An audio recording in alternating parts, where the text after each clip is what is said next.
예, 저희는 지금 주석 집사님 기도에도 얘기했듯이 다시 아침 큐티를 시작한 지 2주가 지났습니다.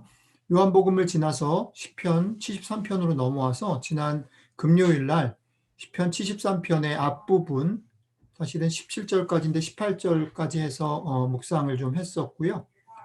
그 부분에서 시인은 자신이 살고 있는 세상이 얼마나 혼란스럽고 또 잘못되었는지, 그리고 그 세상 가운데 사는 자신이 얼마나 흔들리고 또 답답하며 이해할 수 없는지를 하나님 앞에 호소했습니다. 여러분들도 큐티 속에 그런 언급들 큐티 나눔에서 언급하셨지만, 이게 그 매일 성경이 큐티를 반으로 잘라가지고 한 시편을 갖다가 이렇게 잘라놨기 때문에 우리가 막 안타깝고 답답한 얘기까지만 듣고 그 다음에 이제 그 뒷얘기를 사실은 못 들어서 오늘은 그 얘기를 좀 같이 말씀을 좀 나눠보려고 합니다. 뒷부분은 그런 앞부분의 시인의 간절한 호소에 대한 후속이기도 하고, 그것에 대해서 시인이 나름대로 힌트를 얻고 길을 찾은 그런 내용들이라고 말할 수 있겠습니다. 오늘 이 말씀을 같이 좀 생각해 보면서 여전히 답답한 세상 속에서 우리가 조금 피할 길, 아니면 이 세상을 견딜 수 있는 힘을, 용기를, 또 지혜를 얻을 수 있는 그런 기회가 되기를 주님의 이름으로 축복합니다. 오늘 우리가 지금 희성자매님이 읽어주신 뒷부분의 본문 속에서 시인은 전반부에 자기가 호소했던 답답한 호소에 대한 자신이 경험한 어떤 힌트 내진 응답을 3번의 마침내라는 단어로 요약해서 소개하고 있습니다. 그 첫 번째 마침내는 뭐냐면 사실 앞부분 끝에 다뤘던 것인데, 마침내 그가 하나님의 성전에 들어가게 되었을 때 마침내 그가 깨달았다라는 것입니다. 그리고 두 번째 마침내는 뭐냐면 마침내 악인들이, 사실은 세상 가운데 절대 망하지 않을 것 같고 세상을 오히려 혼돈스럽게 만드는 악인의 흥함이 마침내 끝장을 맞이하게 된다라는 것입니다. 그리고 마지막 3번째는 뭐냐면 마침내 지금 여전히 연약하고 혼돈스럽고 절망 가운데 있는 답답해하는 내가 그 나를 주님의 영광에 마침내 참여하게 하신다라는 것이 시인이 깨달은 3가지 마침내입니다. 이 말을 조금 정리해 보면 이런 거지요. 지금 우리가 살아가는 세상 속에서의 답답함과 정말 혼란스러움과 옳지 않음을 받아들여야 하는 그런 상황 속에서 우리는 하나님의 은혜를 경험하는 것을 통해서 깨닫게 되어질 때에 이 세상을 견딜 수 있게 된다는 겁니다. 깨달아야 이 세상을 견딜 만한 힘을 얻을 수 있다는 거죠. 그 다음에 두 번째는 지금 여기에서는 우리 손에 잡히지 않지만, 영원히 끝날 것 같지 않지만, 악인은 영원히 승승장구할 것 같아서 때로는 부러움의 대상이 되기도 하지만, 그 악인의 승함이, 악인의 그런 영화로움이 끝이 있다라는 것입니다. 끝이 있다라는 것을 우리가 기억해야 하고 주목해야 한다는 것이죠. 그리고 마지막으로 보면 그 끝을 바라보고 또 하나님의 주시는 일용할 그런 은혜로 깨달음을 통해서 우리가 잘 견뎌내면 마지막 때에 우리는 결국 마침내 주님의 영광에 참여할 수 있기 때문에 견뎌라 라는 말이라는 거죠. 시인의 노래 속에서 시인은 자신이 바꿀 수 없는 혼란과 부조리한 세상 가운데서 자신이 그래도 포기하지 않고 버틸 수 있었던 힘과 방법을 자신만의 경험을 통해서 넌지시 3가지로 알려주고 있는 것입니다. 시인이 나지막하지만 단호하게 자신의 인생 가운데, 삶 가운데 경험한 이 3가지 실마리가 오늘 여러분들과 저의 구체적인 삶 가운데서도 힘과 용기가 되고 힌트가 될 수 있으면 참 좋겠습니다. 여러분들과 제가 아침마다 그래도 성경을 열고 또 말씀을 통해서 이런 깨달음과, 그리고 또 끝이 있다라는 것을 다시 기억하는 일과 하나님의 영광에 우리가 마침내 참여할 수 있다라는 소망을 가지고 견딜 수 있는 힘을 얻을 수 있기를 바랍니다. 그리고 여러분들과 제가 수시로 하는 기도 속에서 이것들을 경험하고 이것들을 확인함으로 여기에 참여하실 수 있게 되기를 축복합니다. 그런데요, 제가 오늘 말씀드리려고 하는 부분은 여기서 시인의 노래가 끝나지 않고 이 다음으로 이어진다라는 거지요. 분명히 이 답은 사실 너무 명확하고 그리스도인인 우리가 참 잘 아는 것입니다. 이게 끝이 아니다. 끝은 분명히 있다. 그리고 우리의 삶 가운데 그렇기 때문에 하나님의 은혜가 필요하고 깨달음이 필요하다. 그리고 그러니까 포기하지 말라는 말은 제가 설교 시간에도 너무 자주 드렸던 말이고 우리가 말씀을 보거나 교회 안에서 참 많이 들었던 얘기입니다. 깨달음이 있어야 되고요. 분명히 마지막에 심판과 칭찬이 있을 것을 믿어야 하지요. 이 깨달음과 믿음은 은혜로 우리에게 주어진다라고 우리는 압니다. 그렇죠? 우리에게 그것을 깨달을 힘도 없고요. 사실은 우리에게 견딜 만한 사실은 마음의 굳건함이 사실 부족하죠. 그래서 우리는 하나님의 은혜를 구하고 하나님의 은혜가 우리에게 주어질 때 이것들을 견딜 만한 힘을 얻죠. 하지만 반대로 좀 생각을 해보면 이런 것 같아요. 이게 은혜로 우리에게 주어진다라는 말이 갖는 또 하나의 함정이 뭐냐면 은혜로 주어지는 것이기 때문에 우리는 일상 속에서 시인의 이 노래와 힌트를 어떻게 오해하거나 잘못 사용할 수 있냐면요. 은혜로 하나님이 우리에게 은혜를 주셔야만 된다라는 말 속에 어떤 거냐면 그러니까 감나무 밑에 가서 감이 떨어지기를 기다리는 요행을 바라는 것이 마치 은혜를 구하는 것이냐. 우리는 그냥 수동적으로 감나무 밑으로 가도 그냥 입만 벌리고 있는 것이 그리스도인의 삶인 양 오해할 수 있다라는 겁니다. 그러나 오늘 시인의 노래가 만약에 여기서 끝났다면 그럴 수 있는데 시인은 자기의 노래를 여기서 멈추지 않습니다. 그렇기 때문에 시인의 노래를 조금 더 우리가 천천히 읽어볼 필요가 있는 것이죠. 그래서 조금 더 여러분들과 그 다음 얘기를 좀 해보려고 합니다. 시인은 이어지는 자신의 노래 속에 조금 엉뚱한 자기의 생각을, 자기 자신에 대한 평가를 고백합니다. 시인의 노래입니다. 나의 가슴이 쓰리고 심장이 찔린 듯이 아파도 나는 우둔하여 아무것도 몰랐습니다. 나는 다만 주님 앞에 있는 한 마리 짐승이었습니다. 이런 고백을 합니다. 사실 요즘에는 이제 그 개나 고양이들도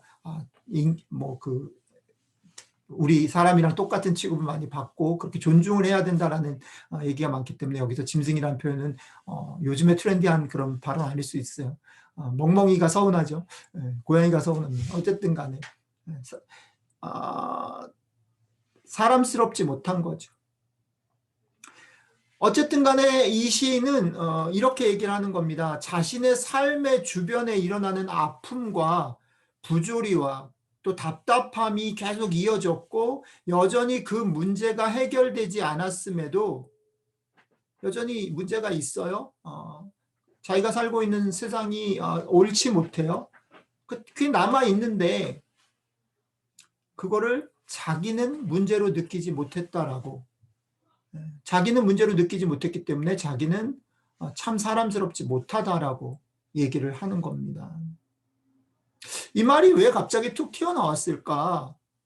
한번 곰곰이 생각해 보자는 것이죠. 그리고 우리들의 삶에 우리 자신을 한번 비추어 보자는 겁니다. 어쩌면 우리도 그런지 모르겠다라는 것입니다. 우리를 둘러싼 수많은 부조리와 억울한 일들, 옳지 못함과 답답한 일들 속에 우리는 살고 있습니다. 우리가 살고 있는 세상 속에 전쟁이 끊이지 않지요. 억울하게 억압을 당하는 사람이나 옳지 못한 일 때문에 괴롭힘을 당하는 사람들이 참 많이 있습니다. 원치 않는 질병과 고통 가운데 어려움 당하는 사람들 또한 많이 있습니다. 그런데 정직하게 한번 생각해 보시지요. 그 어려움과 고통이 직접 나를 건드리지 않고 나에게 일어나지 않고 나와 직접 연관된 패밀리나 나랑 아끼는 사람들과 관련되지 않은 곳에서 일어날 때 여러분들과 저는 그것을 문제로 잘 느끼지 못합니다. 블랙 라이브스 매터를 얘기하고 아시안 헤이트가 없어지기를 바란다라고 얘기할 수 있지만 사실 그것이 내 문제가 아니고 내 주변에서 일어나지 않을 때 사실은 그것 속에 우리는 둔감해지기가 쉽습니다. 구호를 외치는 것과 내가 그것을 같이 아파하고 동감하고 힘들어하는 것은 차이가 있다는 것이죠. 아시안 가 없어졌으면 좋겠다라고 생각할 수 있습니다. 블랙 라이브스 매터가 해결되었으면 좋겠다라고 생각할 수는 있습니다. 없는 게 더 좋은 세상이지, 누구나 다 공평하게 잘 살 수 있으면 좋겠지라고는 생각할 수 있지만, 그렇지 않은 삶이나 상황들과 조건 속에 있는 사람들의 아픔을 내 문제로 여기는 것은 쉬운 일이 아니죠. 어쩌면 지금 시인이 얘기하는 얘기는 그런 걸지도 모릅니다. 자, 바깥쪽의 문제만 그런가요? 아니, 우리 안을 들여다보시죠.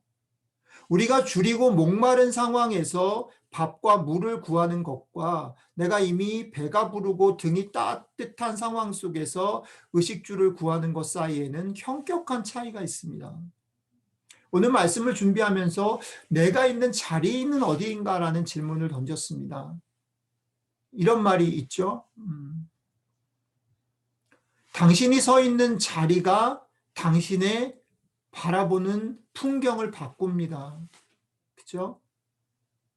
언젠가 2층 버스를 탄 적이 있어요. 2층 버스를 타고 쭉 가다가 잠깐 휴게소에서 내려서 아래로 내려왔는데 1층에서 바라본 것과 2층에서 바라본 것이 전혀 뷰가 다르더라고요.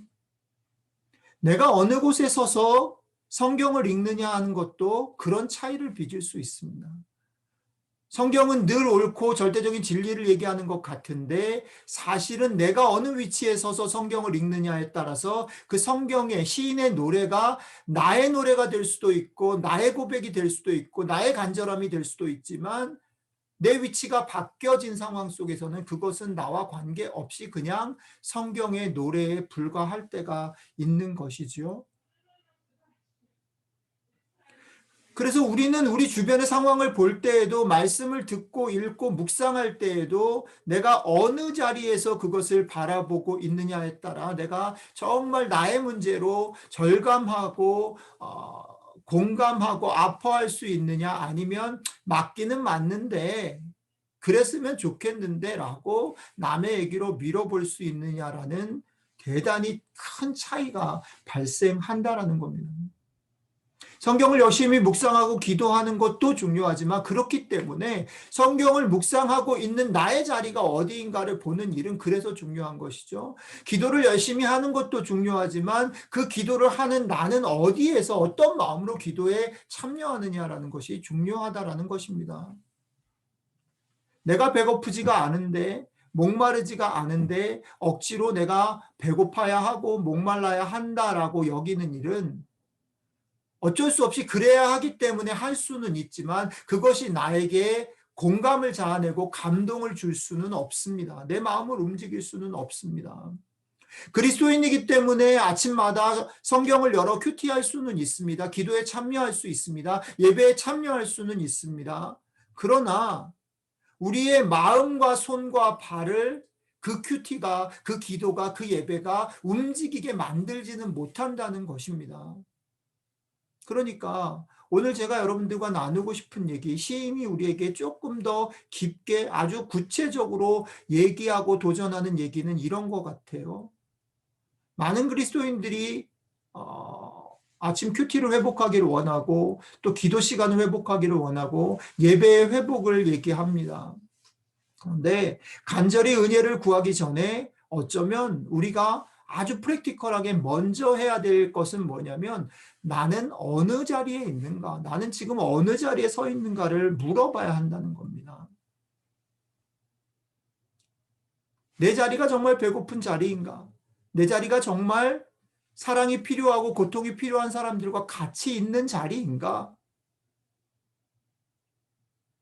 내가 그렇지 못한 자리에 있다면 그것을 먼저 직시하고 인정하는 일을 먼저 해야 한다는 것이죠. 성경을 읽기 전에, 기도를 드리기 전에, 우리가 예배에 나아가기 전에 먼저 나 자신의 자리가 어디인지를 아주 정직하게, 누구에게도 말하지 않지만 하나님 앞에서 정직하게 나를 먼저 들여다보는 일을 해야 한다는 것이죠. 그래서 저는 그런 생각이 듭니다. 저희 집이 오래간만에 어저께 그 토요일 날 밤에 자기 전에 주일을 준비하자 이래가지고 청소를 좀 하고 잤어요. 그 오늘 아침에 아이들이 되게 지영이까지 일찍 일어났어요. 예배 전에. 그래서 어떻게 자리를 딱 잡고 앉아서 예배를 드리니까 예배가 달라요. 여러분, 이런 것입니다. 내가 있는 자리, 내 마음의 위치, 그것들을 먼저 들여다보지 않고 예배를 드렸기 때문에, 예배에 참여했기 때문에, 큐티를 했기 때문에, 기도를 했기 때문에 내 삶이 변할 것이라고 생각하는 것은 어쩌면 착각일 수 있다는 것이죠. 자, 그러니 우리의 자리가 어딘지를 먼저 정직하게 들여다보는 일이 우리가 예배 전에도 한 1분 정도라도 있었으면 좋겠다는 생각이 들고, 우리의 큐티나 기도회 전에도 그게 있었으면 좋겠다는 생각이 드는 거죠. 그리고 두 번째는 그 자리가, 내 자리가 보이면 시편 기자는 우리에게 조금 도전합니다. 당신이 인정하고 당신의 자리가 거기라면 그 자리에서 조금은 내려와야 한다는 것입니다. 하나님께 가까이 있는 자리로 조금은 내려와야 한다는 겁니다. 감추거나 포장하지 않는 내 민 얼굴에 내 모습으로 조금은 내려와야 하나님을 만날 수 있다는 겁니다. 여전히 하나님 앞에 내가 거룩한 모습으로, 괜찮은 모습으로 나를 포장하고 하나님 앞에 나아가는 한 하나님을 만날 수 없다는 것입니다. 또 내게 있는 이들을 더 사랑하기 위해서, 그들과 공감하기 위해서 그들로 내려가야 세상의 아픔과 고통들에 대해서 하나님이 개입해 달라고 기도하는 우리의 기도에 힘이 실릴 수 있다라는 겁니다. 그렇게 내가 자리를 바꾸게 되어야 하나님의 은혜가 보이고 하나님의 은혜가 필요하다라는 마음이 들고, 그렇게 하나님의 은혜를 간절히 구하게 되고 그 하나님의 은혜를 우리의 삶에서 구체적으로 누릴 수 있다라고 시인은 노래하는 것입니다. 사랑하는 디딤돌교회 형제자매 여러분, 이번 한 주 우리가 또 큐티를 하고 기도하고 또 우리 아이들과 삶을 살아가실 겁니다. 지금 우리가 같이 예배를 드리고 있습니다. 예배를 마무리하기 전에, 이 설교를 마무리하기 전에 여러분들에게 제안을 드리기를 원합니다. 여러분들은 어디 계십니까? 어느 위치에 계십니까? 여러분들의 있는 자리에서 조금은 은혜를 구하기 위해서, 은혜를 경험하기 위해서 내려오시기를 권해드립니다. 내려오셔서 하나님께 조금 가까이 있는 자리로, 감추거나 포장하지 않는 여러분들 민 얼굴의 모습으로 여러분들이 사랑해야 되는 그 사람들이 있는 자리로 나아가게 될 때에 여러분들 가운데 하나님의 은혜를 구하는 간절함이, 그리고 그 간절함을 넘어서 하나님의 은혜가 여러분들의 삶에 여러분들을 촉촉히 적시는 일들이 있을 것입니다. 이번 한 주 여러분들과 제 삶에 그런 촉촉함이 경험되어지는 한 주가 되기를 주님의 이름으로 축복합니다. 기도하겠습니다. 이 하나님, 우리가 있는 자리를 정직하게 보게 도와주십시오.